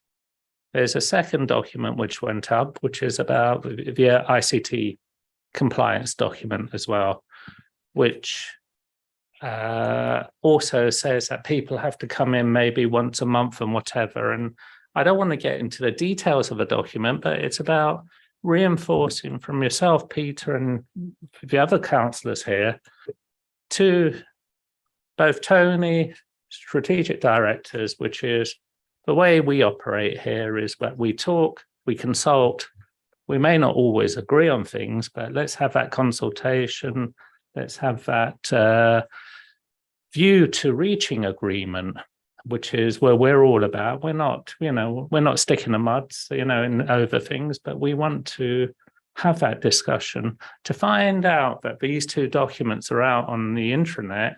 Unfortunately, I've had to advise people to say, well, hold back in terms of going through this, because we haven't even read them and we haven't even spoken to the officers because they've deemed it not necessary for them to, talk to us about it. So we want to reinstill what we're about throughout the organisation, proper, effective, meaningful consultation going forward, perhaps to withdraw some of the documents and then meet with us, because we're quite happy to have that meeting and to go through the documentation, but to get it right, because we want to buy in, because to be honest with you, health and safety is a common objective. That's the way I approach it, and that's the way the trade unions approach it. We want to improve the health and safety of this organisation. We don't want to be objecting to various initiatives. So we want to ensure it doesn't happen again, that there's a lack of consultation. Now, Samaya has said, look, I'm happy to meet with you, which we will do. Ed, I know, has been trying to contact me, but I've been rather busy. But it's really about important procedural stuff and policy stuff. In light of, our previous discussion that we've had about policies and procedures with Kim and her team, that's happening there, but not corporately. And it's like, please, someone tell me, have I lost the plot? Have we changed as an organization, or are we going in a different direction? Because this shouldn't be happening. Well, I mean, we have changed as an organisation quite substantially. So, I mean, if the question is like, your vacuum and void, sort of, I'd say, look, a refresh direction, that we're sort of, on our continual, our development and our journey. I mean, of course, we want to consult. Like that's the fundamental baseline. I'll invite Kim and Andrew. All I'd say is that this is the environment in which you've got to as the backstop on those issues. And if they're material, I mean, I and thank you for introducing, but I don't know what those material issues are with those two policies. You can always bring them here. But Kim, do you want to just come in terms of what like where we are on that and what? Forgive me, I'm not read into these issues, so I don't know necessarily what the material issues are. Thank you, Chair. So, as colleagues have said, these two documents do exist, and they have not. So the way that we work as an organisation is that we work in partnership with our recognised trade unions. And in this case, that hasn't happened in these two cases. I can only apologise that this has happened again, and I apologise publicly. But we have to work closely together for our employees, for members, and for as a good council, because good employee relationship is quite vital in this space as this organisation goes through change. It's really important. The other thing about it is about actually, and the way I approach it is that sharing information with TU colleagues so that if their members should approach them, that they're properly briefed, etc. And there are times when we have confidential conversations so that they're fully aware and fully briefed. That is the environment that we are fostering and we want to work in. As I've said, these two incidents have happened. I would not see it as a continual act, that it's going to happen again. I'm quite clear about how we work. We have, we have TU meetings, we have a range of ways of speaking and consulting with each other. So I'd want to make sure that that is how we take things forward, going forward, colleagues. So apologise for the blip, but going forward, I'm quite confident that it was just such. Steve?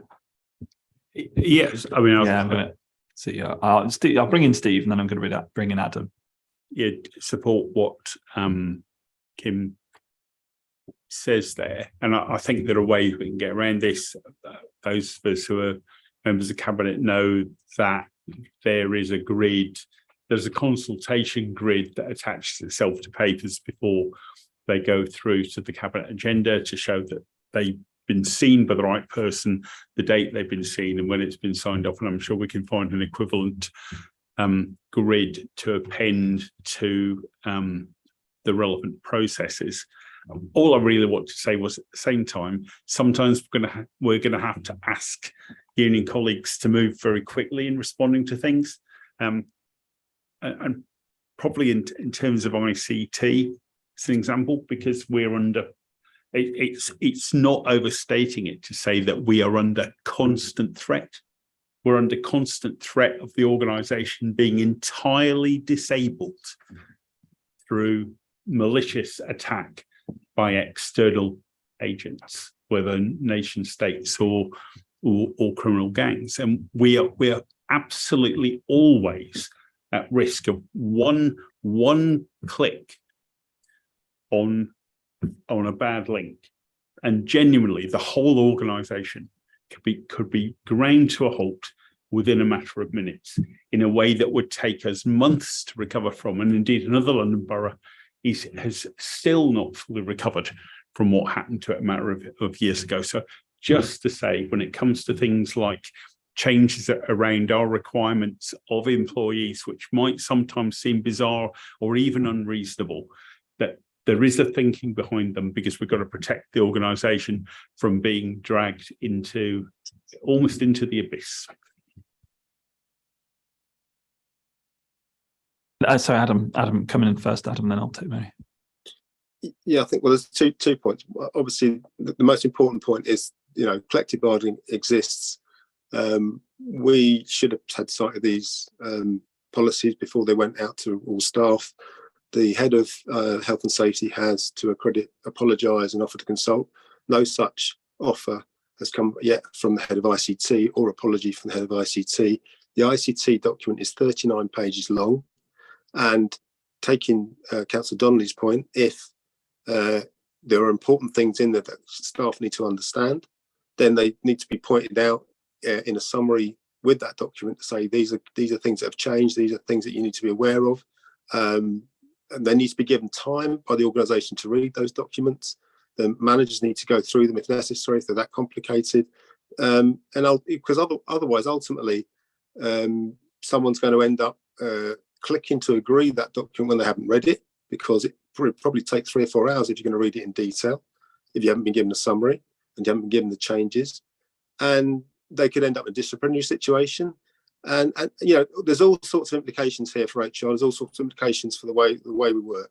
So going back to Sukminder's point, I'd like to see a commitment to withdraw those documents from the compliance section, to agree to, or both for health and safety and ICT, to go through a proper consultation process in a limited time. I take the point about need for speed, to recognise the changes, and then for information to go out to employers to say these are the changes that are made, and those that haven't agreed to it need to agree it by, and give them a deadline.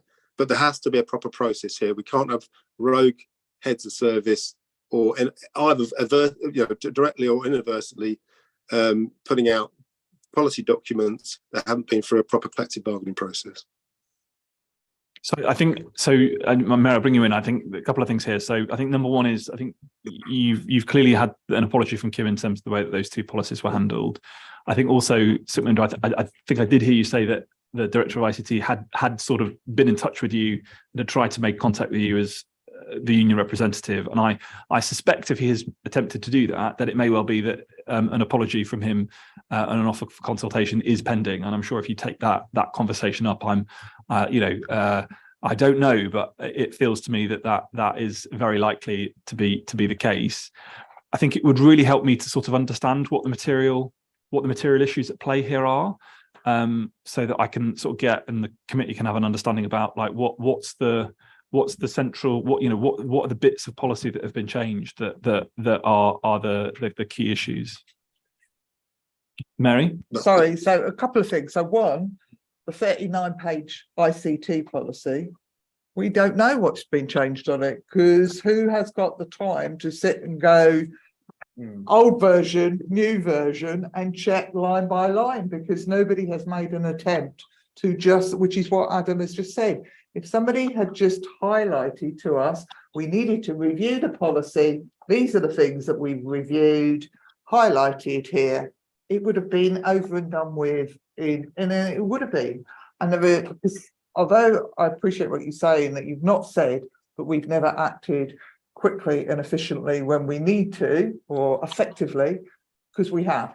When we've needed to do that, and I think that people forget that we were here, through COVID, we were never not available and things like that. We signed things off on a daily basis to get things done when it was necessary. And we're not saying that we wouldn't. And we fully understand the ICT thing. We fully understand that. My other point that I wanted to make, so that it is important to us.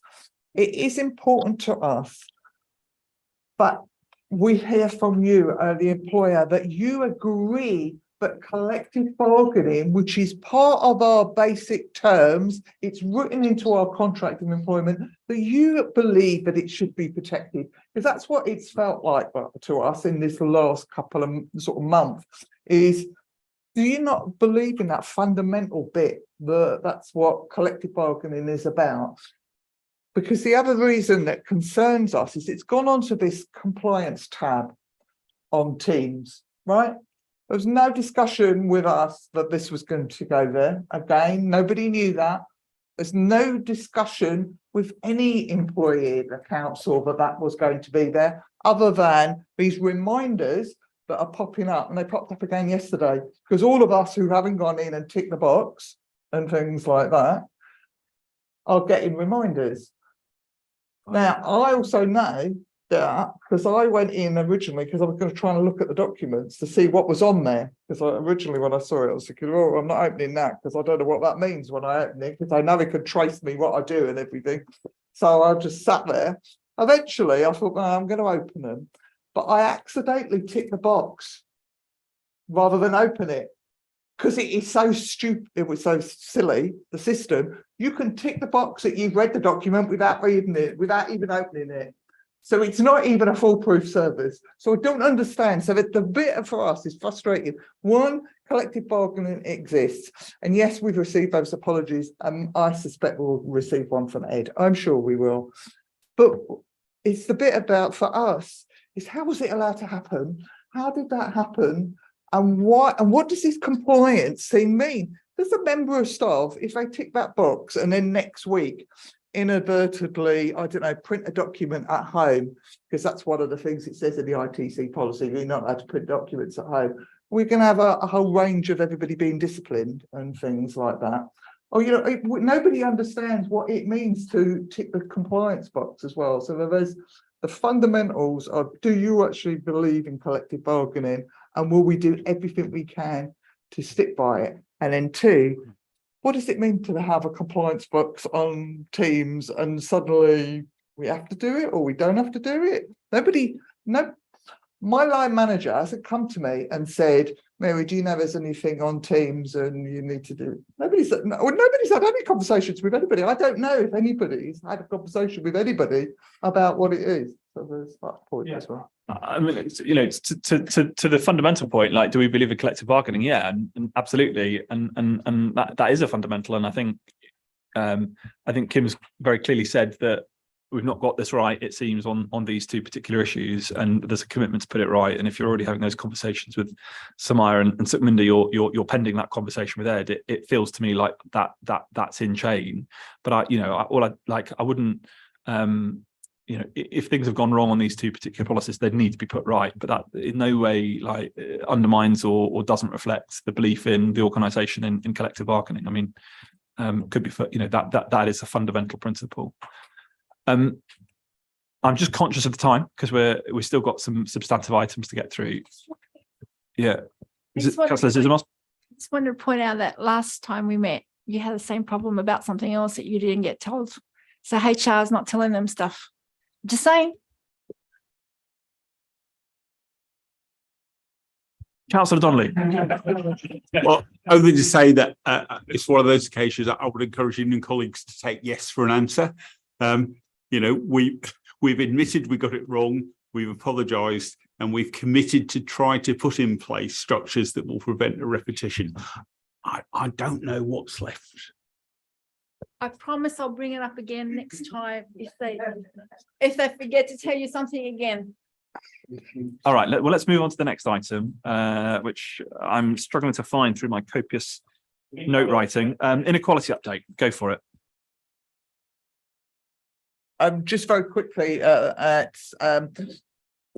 Kim has asked that we don't use it inequalities update, but I believe that was an Elin statement and not came from Unison actually, just prior to your arrival with us, Kim.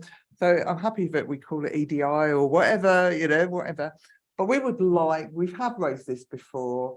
We would like what we used to have previously is regular reports about the EDI of the workforce and how that is changing and what we are doing to deliver the changes and things like that.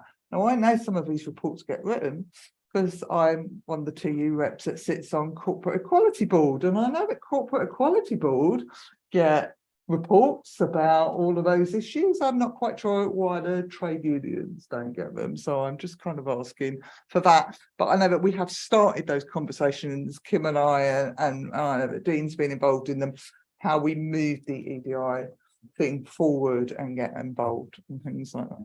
Yeah, I mean, I think we've got, so I think we said as an administration at the beginning, and I think it's even in our manifesto, that we want to do an annual report on the state of equalities even within the workforce. So that I know is part of the constituent conversation about the workforce strategy, and about doing this like not just in bits where we do like some key performance indicators that go to cabinet in the quarterly performance report, and then some information that goes to the senior leadership team, and then some information that goes to the corporate equality boards, that actually we have, you know, that we have an effective workforce strategy that has a series of objectives that are allied to it, and then has accurate reporting that then can be seen by all of the various different constituent parts of the organisation.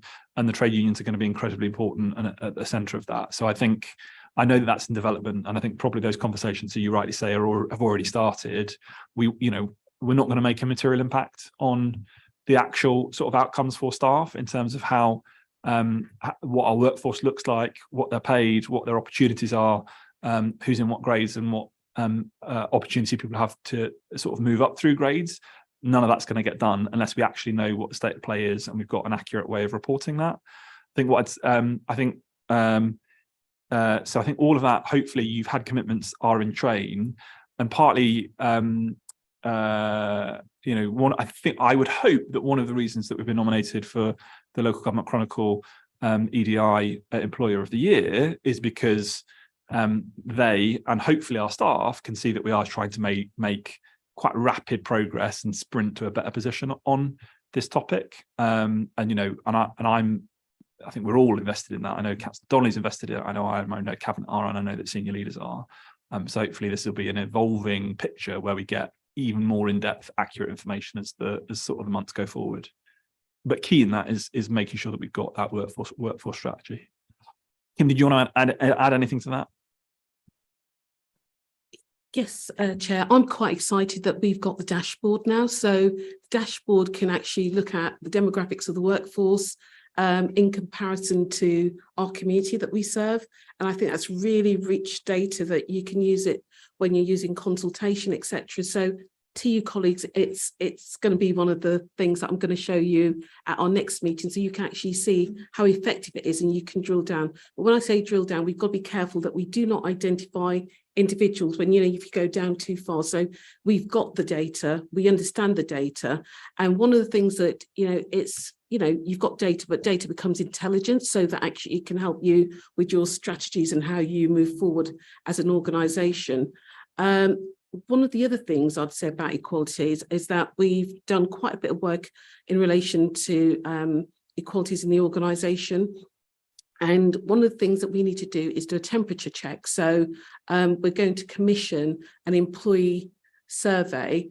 So actually we can actually get a real feel from staff as to, how we're doing, how we're responding, so that we've got some base data as well. So it's not only, Kim feels like this, actually it's qualitative data and quantified data. And in relation to anything, the commitment of the organisation to the EDI agenda is in relation to the amount of development that's happening in the organisation. So ensuring that everyone understands EDI, that managers have cultural competence and interrupting bias.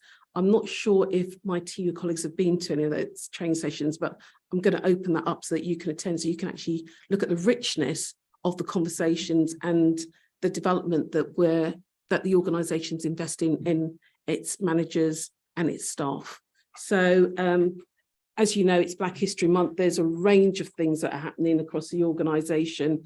And as Councillor Mason has said, we're doing lots of work in relation to the award, and the videos have taken place. And I just want to thank everyone for participating and actually demonstrating that we're an organisation that believes in what we say, and we're going to make sure that actually by having staff who we understand in our workforce, but we'd be in a better place to be able to serve our community. That's the third most diverse community in London that we should be rather proud of.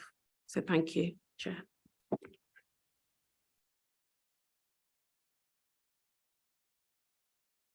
Yeah, unless there's any more on that. Do you want to do wellbeing and? just Oh yeah, go comment? for it, Mary. That all sounds great. I'm not being sarcastic because it does sound good about everything and everything.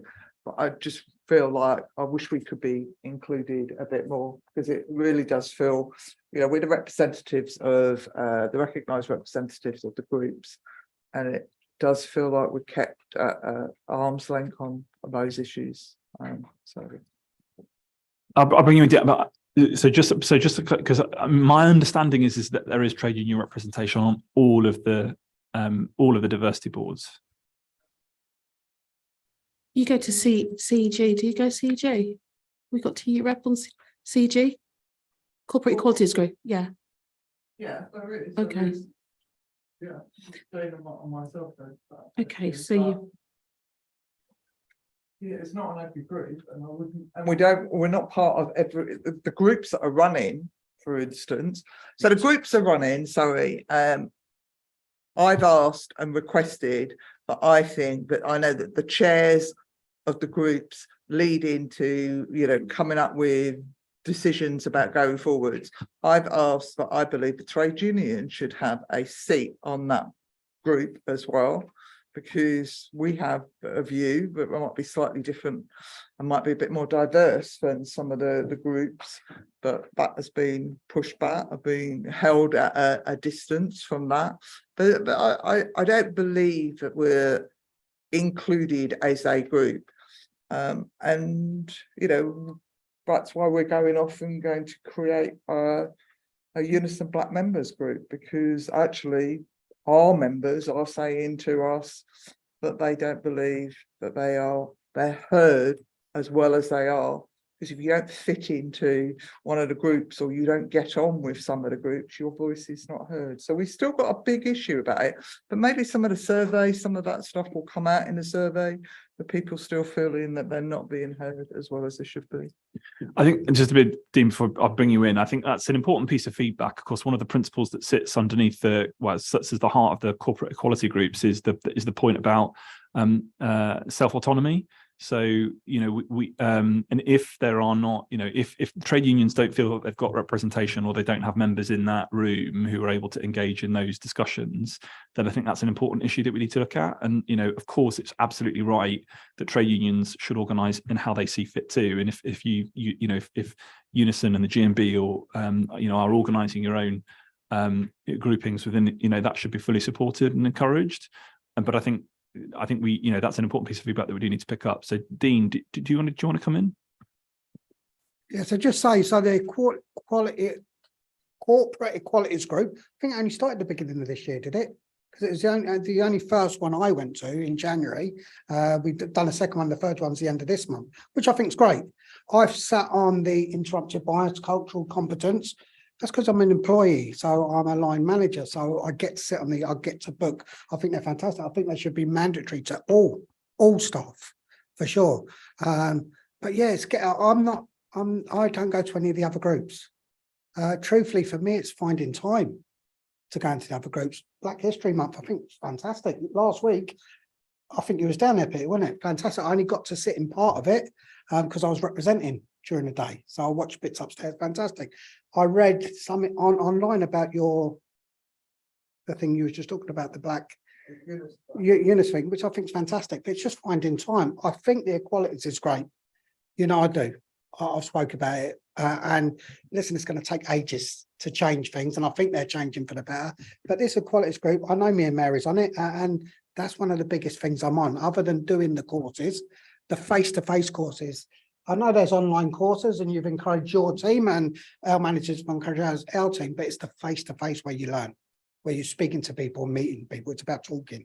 And that's where you learn. That's what I think anyway. And thanks, Dean. Is there any more on this one? Yes. Oh, yeah, sorry, I didn't see the hand. Sorry, I'm sort of It's looking around the room. The screen, It's the okay. screen is very distant and I can't. It's all right. Apologies. I have been patiently waiting, but I've also been listening. So I just wanted to add a little bit into it. And I hear about the ED and I hear about the equality, and I think I echo everything that Mary said as well. It's not about just us just wanting to do something just for the sake of it. It's because we are actually getting members coming to us and raise a concern that even in the meeting, they don't feel comfortable sharing or discussing certain things. So that's one of the reasons why we just, part of one of the reasons we decide that we do need to do something for our members, as well as non-members as well. Everyone is happy to come along and take part. But I just want to go back on something Kim said about having a survey done. And I'm going to be a pain here because a lot of the time in the past, we have survey done, it goes around, everybody do what they need to do, and then it just goes away.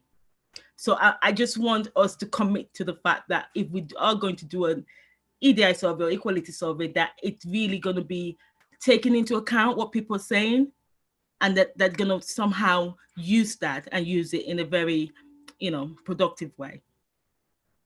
I think what the commitment is, and I think we've discussed this in previous trade union joints, insofar as that we actually haven't done a full staff survey in quite a long time. And I know that both for Unison and the GMB, it's been a point of, it's been a sore point, and it's one on which we've agreed that we need to get it done. So I think, my understanding is that we're moving to a full staff survey, and that's what the point of that's going to be. That would be great, but I'm just saying that doing that, but also taking account what is being said, and actually using those information that's been shared in a way that will, support what you've heard and also improve services if that's the case. Yeah, absolutely. Kim? Thank you.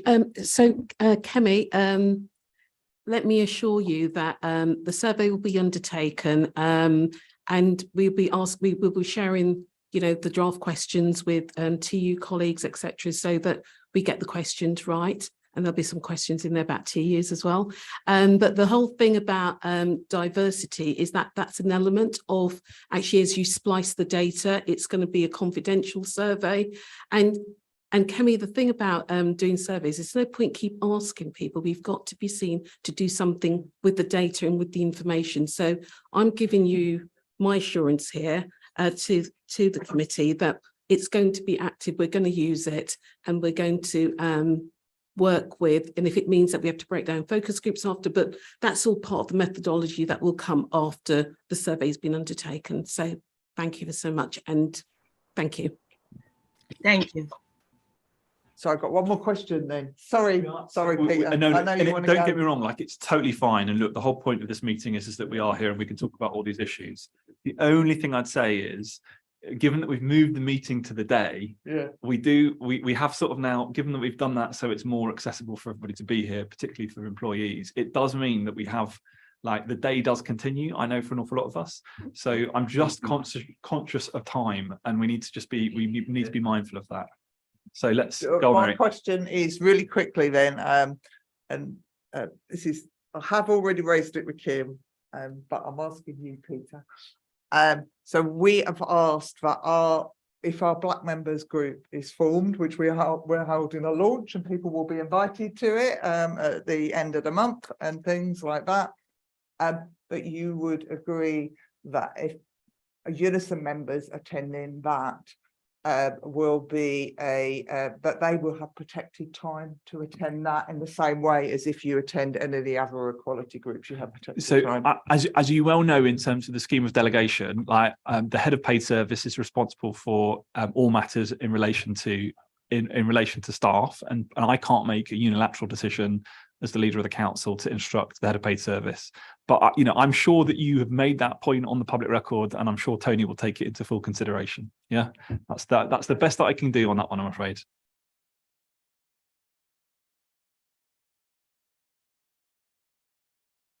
Do you want to do wellbeing and mental health? Who's going to lead on that one?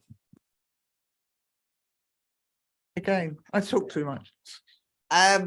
Again, we talked briefly, didn't we? I'm trying to think. Gosh, I'm losing my head. So we've asked in our HRTU meeting anyway that we do a review of the EPA and the good shape and things like that, because we used to have regular meetings with them and regular meetings with HR and actually understanding what the service was and all those things. And they sort of fell off the route with COVID and everything. And we asked for them to be reinstated because we think that it's really important that we're involved in what they offer and what they don't offer. We have had separate conversations, so we won't raise all of the things about OHU, and we've raised that. And Kim has also said that she will include us and have discussions with us about when we're designing what the new OHU may look like and things like that, so that we get more benefits out of it and things like that. So I think that we are on progress, and I think that that's fine. But obviously, well-being and mental health is really massively important to everybody. We do raise it, and I do get some odd expressions when you get it, because it comes up in health and safety. And then when I say, what are we doing? And I know it's another piece of work, but I really think that it's something, you know, like we're supposed to have EDI action plans for each department. I actually think that if they are not including mental health and well-being, that they should be in there, because they are massive. Because when you look at our sickness records, our high sickness records, it is musculoskeletal, which it is always, particularly for all the frontline staff, it's always that. And then the next thing will be mental health and well-being. And it's what are we doing to really start to address that? Because and getting to the roots of it, and managers not being frightened to try and get to the root of what that is, because a lot of people are, you know, it'll be workload, it might be that, you know, I had a row with the boss or I had a row with my colleague, and then that just impacts or whatever. But we really need to get to the root of it. So it's really to get those sort of us thinking about how we're going to work with that, because it is massive. Yeah, I think that was all we said. Yeah, I think those are all really important points. And I think, I mean, I think, correct me if I'm wrong, but the latest sort of quarter performance report on sickness absence, I thought that we'd made incremental progress, which is really, that's positive to see. And you know, hopefully it's not sort of an aberration to the norm. Hopefully it is a trend, because hopefully what that's doing is sort of flushing out of the system sort of the challenges that staff face, and all the points that you've made are really, really important. I suspect it's going to be a theme of the staff survey, actually, in terms of getting people's perspectives on their health and their well-being and their mental health. You know, we haven't done that staff survey since COVID, right? Since before COVID. So I think it's going to be really interesting actually to find out how people are feeling about the new sort of work-life balance, about sort of the working arrangements that they're currently in, how that's actually impacting people. You know, we see a lot of dogma, I think, coming out of certain places, maybe towards Whitehall, about, you know, about a better way in which we sort of support staff to do that. I mean, you know, the Taxpayers Alliance are asking us to take ridiculous, like, you know, acid tests on 4-day weeks, and it's like they don't understand that there are people who work things that aren't like 9-to-5 jobs. So this is absolutely ridiculous nonsense that we need to sort of avoid getting trapped into, and we're certainly committed to do that. But because people don't just work 9-to-5. So I think, you know, all of that's really, really important, and hopefully as we do more of that, I think, but it's really positive to hear that in this instance that there's sort of a positive conversation with HR about how that's developing. Is that fair assessment? Very fair. Okay. Yeah. Fine. So thank you very much. Unless there's anything else. So let's just do, would it be fair to say then on item number 11, workforce equality update, can we take it as read in terms of the employee side items that we've covered that one off? That we should have reports coming. Yeah. Next meeting. Yeah. Health and safety update above and beyond, that's already been discussed. Was there anything else? It would only be that if it is possible that we have some kind of report that we used to have historically and things like that, that we can just have those overarching figures and, you know, what the changes or, you know, what trends and things like that. Again, we do go to all the health and safety meetings and things like that, and we do have a lot of that, but sometimes people don't want to get into the strategic things, which is a bit more what this meeting is. So it's just really, if we can look at, and I know it's a lot of work for HR to come up with some of the stuff, but we can working towards it anyway. Yeah, and also if we could please include the non-standard workers as well, because that we are obviously spending a lot of money on consultants, interims and agency staff, and in light of the discussions we've had about the budget and squaring everything off, I think that's important, because there is an awful lot of spend on non-standard workers. And I Thank you. think no, that's totally fine. And I think, you know, as I said before, like one of the key things, therefore, we're really mindful of, and I know that Kim is leading it in terms of her team, is getting to that golden point where we do have the workforce strategy that's all encompassing of all of these things, and that, you know, there's a central document that sort of understands what our future is in this whole space, but that we've also got accurate reporting from it as well, and that we can sort of use that over a period of time, so it's less sort of bitty in terms of all of these, you know, these different spaces in these different places, but we've got that central sort of set of sort of objectives and indicators that can sort of give us that discipline of what you know what the situation is. Fine. Steve? Yeah, I mean, obviously, Chair, I'm sure union colleagues saw that at Cabinet last week, we agreed to extend the Adecco contract for 1 year, but that extension was absolutely explicitly and laid out within the document to be seen in the context of the formation of a revised workforce strategy, as the leader has just indicated, and that revised workforce strategy is for the purpose of achieving the best fit, which in most cases, if we can achieve it, will be more directly employed staff, which is for the most part the most effective way for us to spend our money. But all of that, of course, will be the subject of further information and consultation with colleagues. Good. And, you know, I think we all know from discussions that there are probably some great examples of actually where we've done that, in terms of, you know, rather than going out to very expensive consultancies to help us do budget, for example, you know, we're increasing directly sort of salaried teams in sort of parts of the organisation that do lead on that sort of change and strategy and transformation to sort of support the rest of the organisation to think differently about how we do all of that. So, you know, from our perspective, that sort of us putting our sort of quite literally our money where our mouth is on sort of trying to deal with some of those issues. Unless there is anything else, I'm going to say thank you very much, everybody, for today's. Oh, yeah, I've got one. Yeah. I think a previous meeting, you said when you were setting up the new strategic leadership team, it was going to be cost neutral. Is it? I can't tell you that off the top of my head. Well, I'll just go off some figures from the council draft statement of the council last year. Is that two people were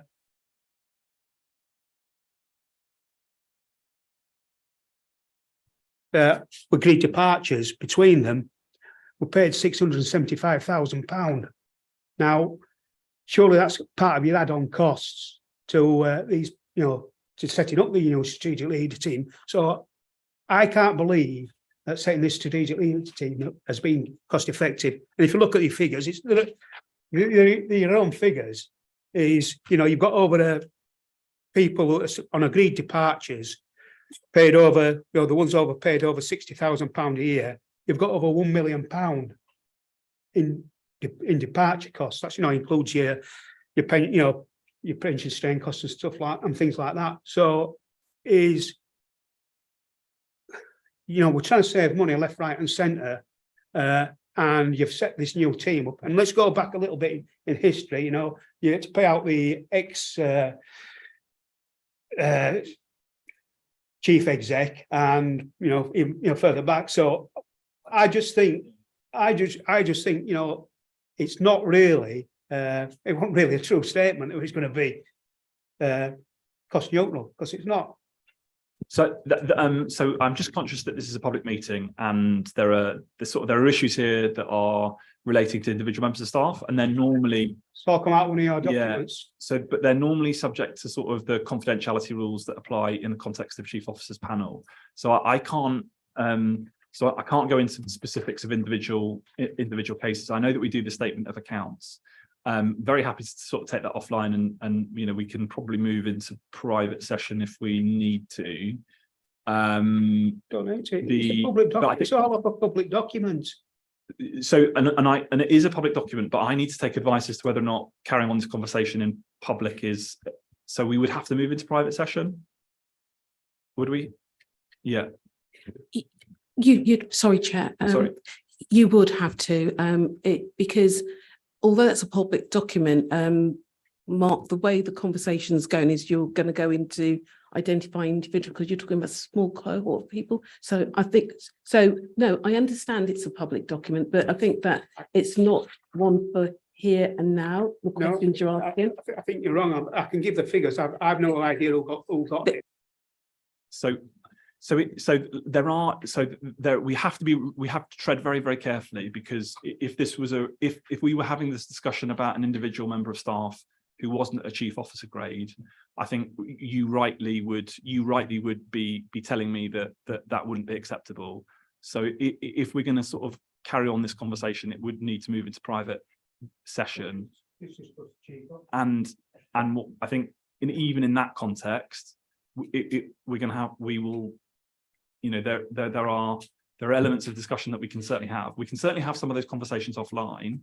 What I can say in the round is the commitment that we made in terms of the review of the senior leadership team being cost neutral in revenue terms to the council, was absolutely the case.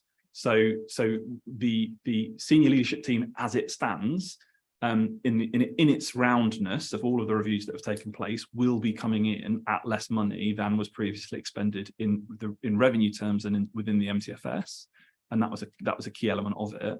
As I said, I'm reticent to want to go into confidential session to talk about individual cases, which I'm not even sure we'll necessarily be able to do in any circumstance. Sorry. So what you're saying, you can't discuss a public document? I think it's not a case of discussing a public document. The public document is on the public record, but this is a sort of a meeting of the council, and we are governed by the council's constitution of standing orders and the confidentiality of individual members of staff, either existing or former. So I don't want to put anybody in an invidious situation. Okay.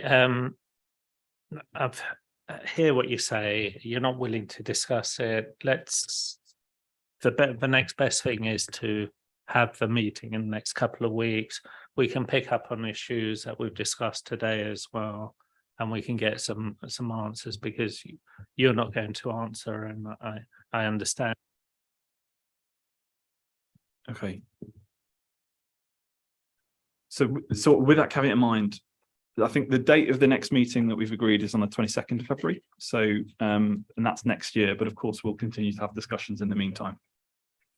Thank you very much, everybody.